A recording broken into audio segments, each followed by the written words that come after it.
let's talk about what interest is exactly. So, let's say one day you go into the bank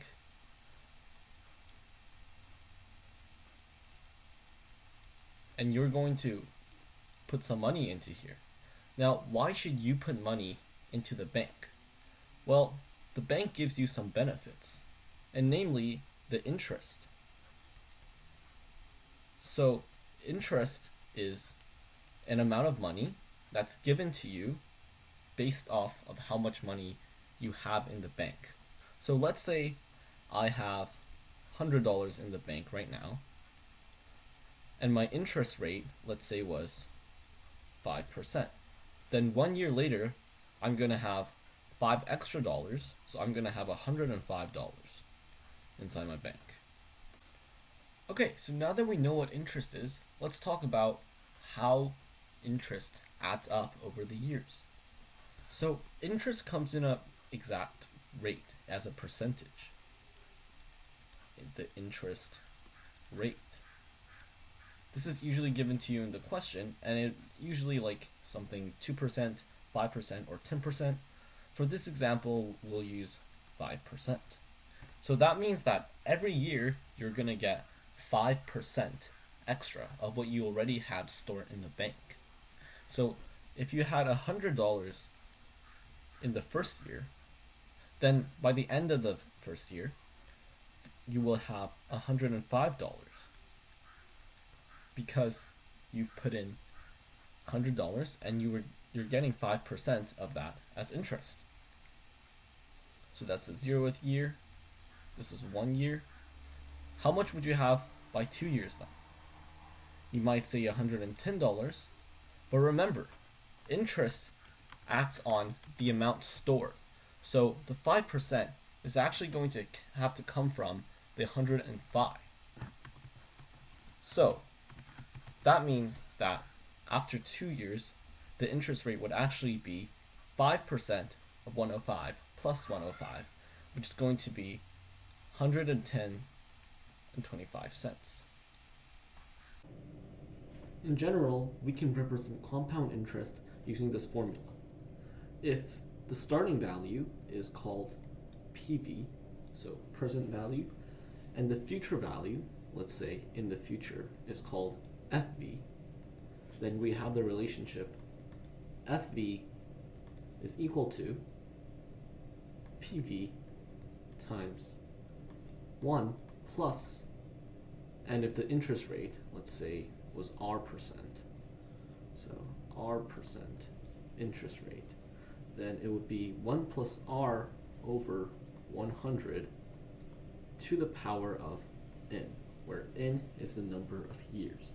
So yeah, that's a lot of variables, but let's break it down once more. FV stands for future value.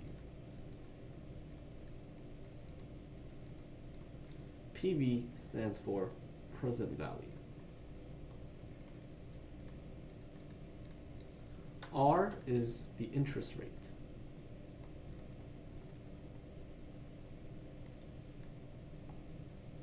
And N is the number of years. So if we think about this intuitively, the present value is what we have currently. Each year, the percentage of the interest rate R would increase the total amount by R%, hence 1 plus R over 100. Then, since we're doing that n years, we take that to the power of n, and that's where we get this formula. So now, let's do a quick question. If Tom, let's say, go to the bank with $5,000 and he saves it in his savings account with an interest rate of R equals 7%, quite a big amount for interest rate. And the question is, how much money would he get after 10 years? So that's the question. And we can write out our variables. So our present value, PV, would be 5,000. We have R equals 7% and N equals 10. So, using our formula, we get that the future value is equal to the present value times 1 plus r over 100 to the power of n, which is 5,000 times 1 plus 0.07 to the power of 10, which is 5,000 times 1.07 to the power of 10. If we plug it into the calculator, you should get, let's see,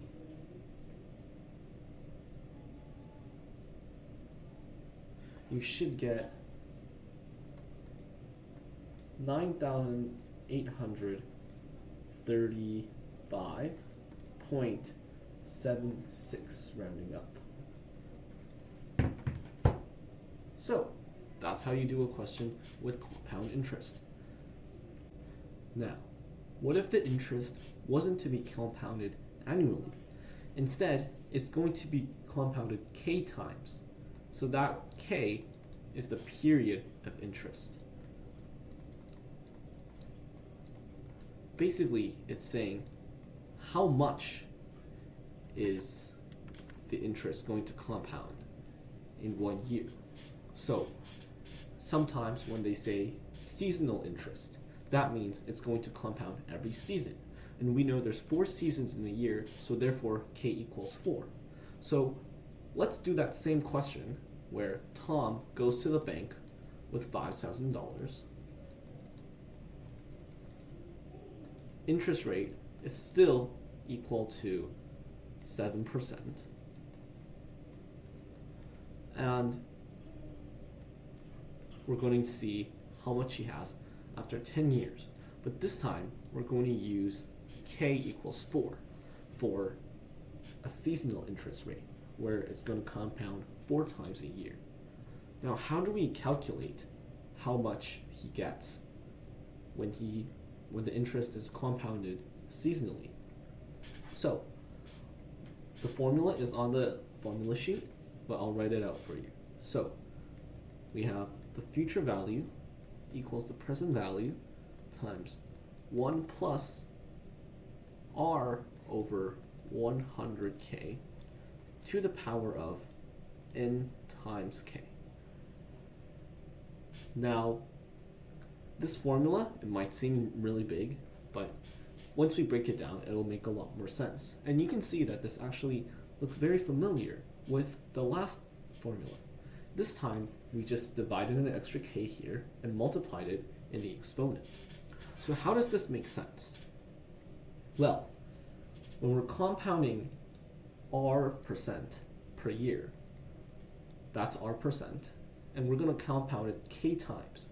So each time, this is how much interest that he's actually going to be getting.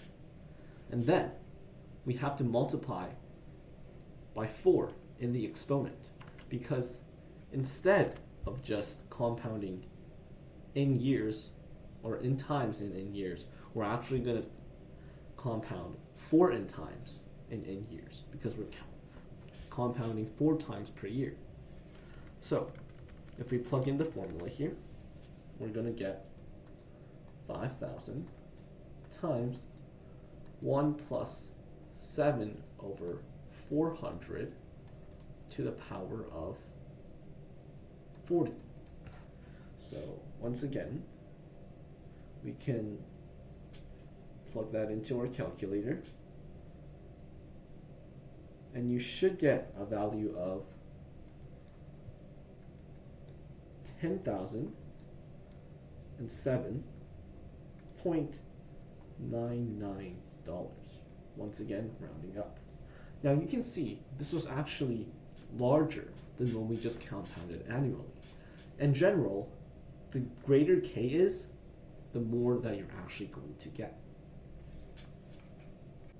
So now, as a review, let's go over what we learned in this video. If FV was the future value, PV the present value, and the number of years, R the interest rate, and K the number of compounding periods per per year, then we have the relationship FV equals the present value times 1 plus R divided by 100K to the power of NK.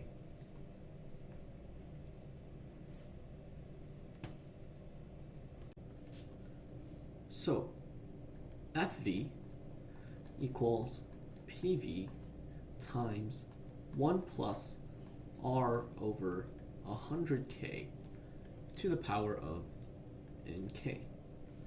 And plugging in the values that we have here, we get that's 5,500 times 1 plus 3 over 1,200, since we're compounding monthly, so that's 12 times per year to the power of 12n. Now, remember, this we're going to want to see when the future value equals 6,000.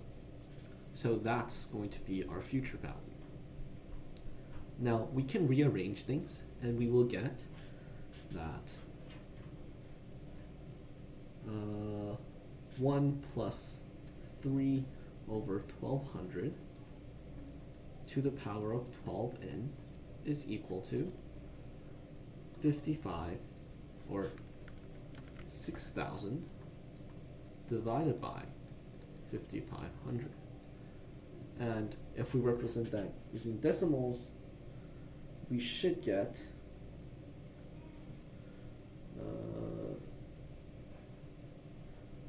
1.0025 to the power of 12n equals 60 divided by 55, which is 1.0909. So we can keep a few extra digits in case for rounding errors later. Now we can take the log of 1.0025 on both sides.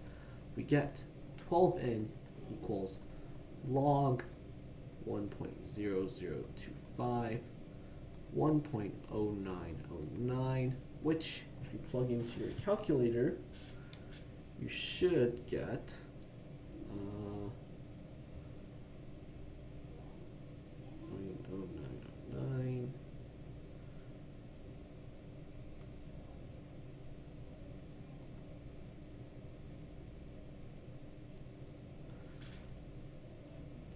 34.84, and therefore n is equal to 34.84 divided by 12, which equals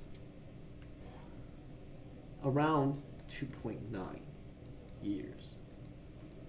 And in general, that's going to be around November of the second year, assuming that you deposited in January. But yeah, so that's how you do compound interest questions with logarithms. Okay, so to end things, let's try an example problem. You deposited $5,500 into your bank account that pays 3% interest rate annually, but compounded monthly. When will you have $6,000?